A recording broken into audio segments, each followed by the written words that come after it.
Dalam kehidupan sehari-hari, manusia tidak terlepas dari interaksi, baik interaksi secara vertikal kepada Allah Subhanahu wa taala maupun interaksi secara horizontal terhadap sesama manusia dan lingkungan sekitarnya.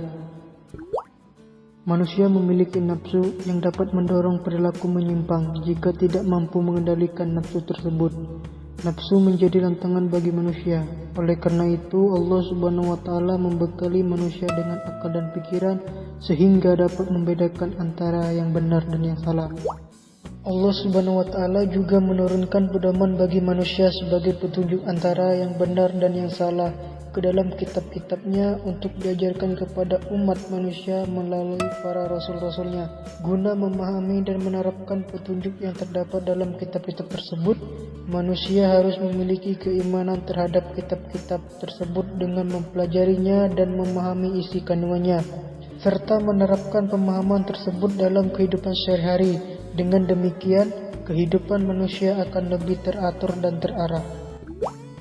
Iman kepada kitab Allah Subhanahu wa taala artinya meyakini sepenuh hati bahwa Allah Subhanahu wa taala telah menurunkan kitab kepada nabi atau rasul yang berisi wahyu untuk disampaikan kepada seluruh umat manusia. Di dalam Al-Quran disebutkan bahwa ada 4 kitab Allah Subhanahu wa taala yang diturunkan kepada para nabinya. 4 kitab tersebut yaitu Taurat diturunkan kepada Nabi Musa alaihissalam, Zabur kepada Nabi Daud alaihissalam, Injil kepada Nabi Isa alaihissalam, dan Al-Quran kepada Nabi Muhammad sallallahu alaihi wasallam. Selain kitab-kitab tersebut, Allah Subhanahu wa taala juga menurunkan wahyu kepada para nabinya.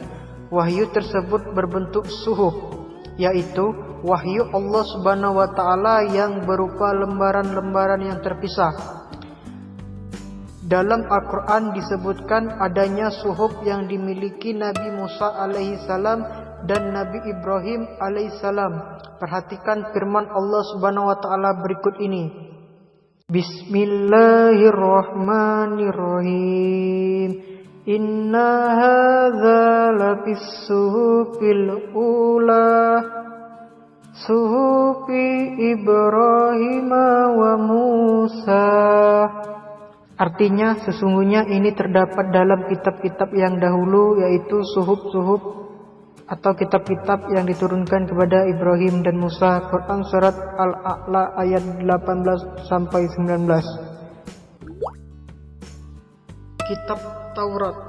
Kitab Taurat merupakan kitab yang diturunkan kepada Nabi Musa alaihissalam dengan bahasa Ibrani.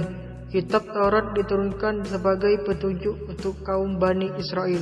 Allah Subhanahu wa taala berfirman dalam Quran surat Al-Isra ayat 2.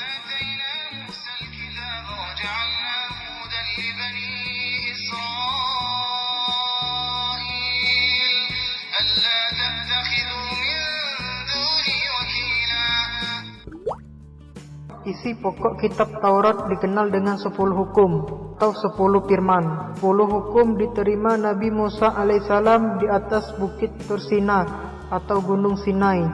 10 hukum tersebut berisi asas-asas keyakinan atau akidah dan asas-asas kebaktian atau syariah seperti berikut. 1. Tiada Tuhan selain Allah Subhanahu wa taala. 2. Jangan menyembah berhala. 3. Jangan mempersekutukan Allah Subhanahu wa taala. 4. Sucikan hati Sabat atau hari Sabtu. 5. Hormati kedua orang tuamu. 6. Jangan membunuh. 7. Jangan berzina. 8. Jangan mencuri. 9. Jangan bersumpah palsu atau bersaksi dusta. 10. Jangan menginginkan milik orang lain atau menginginkan hak orang lain. 2. Kitab Zabur. Kitab Zabur diturunkan kepada Nabi Daud alaihissalam untuk menjadi pedoman bagi kaumnya.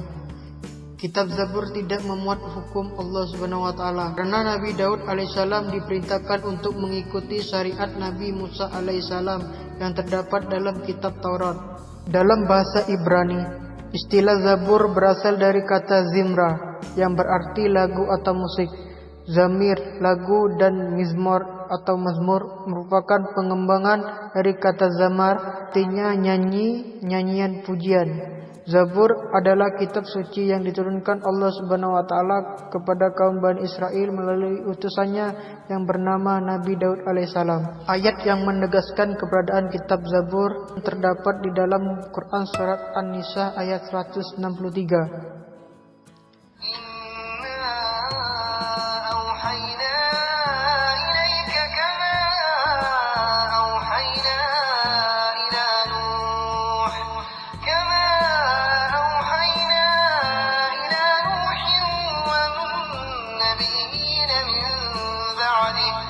وأوحينا إلى إبراهيم وإسماعيل وإسحاق ويعقوب والأسباط وعيسى وأيوب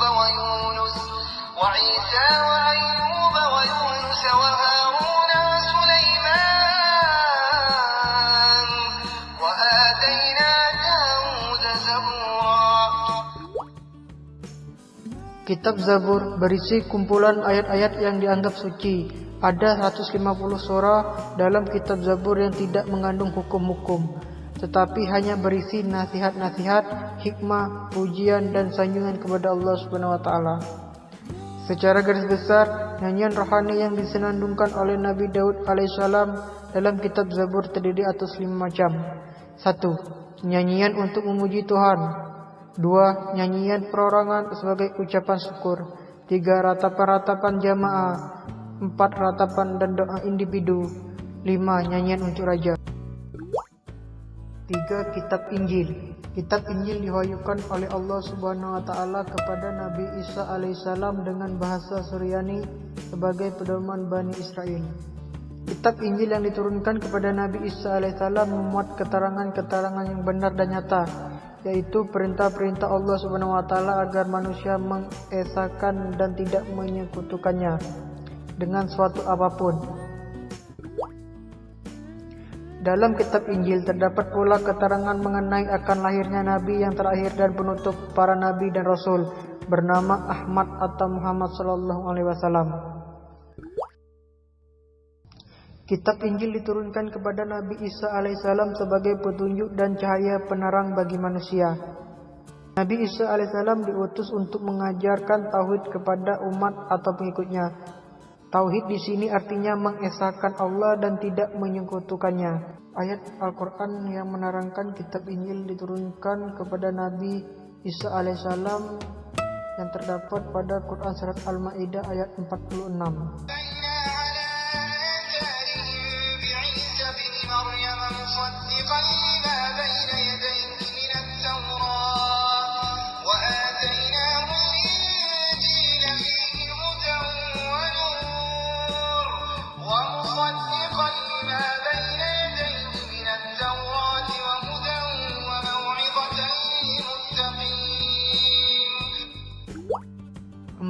Kitab suci Al-Quran.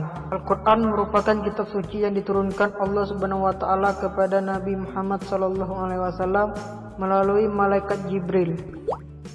Al-Quran diturunkan tidak sekaligus melainkan secara berangsur-angsur. Al-Quran diturunkan selama kurang lebih 23 tahun atau tepatnya 22 tahun, 2 bulan, 22 hari. Kitab suci Al-Quran merupakan kitab suci terakhir yang diturunkan oleh Allah Subhanahu wa taala melalui malaikat Jibril kepada Nabi Muhammad SAW. Kitab suci Al-Quran menggunakan bahasa Arab. Berbeda dengan kitab sebelumnya, kitab suci Al-Quran menjadi pedoman untuk seluruh umat manusia. Allah Subhanahu wa taala berfirman dalam Quran surat Yusuf ayat 2.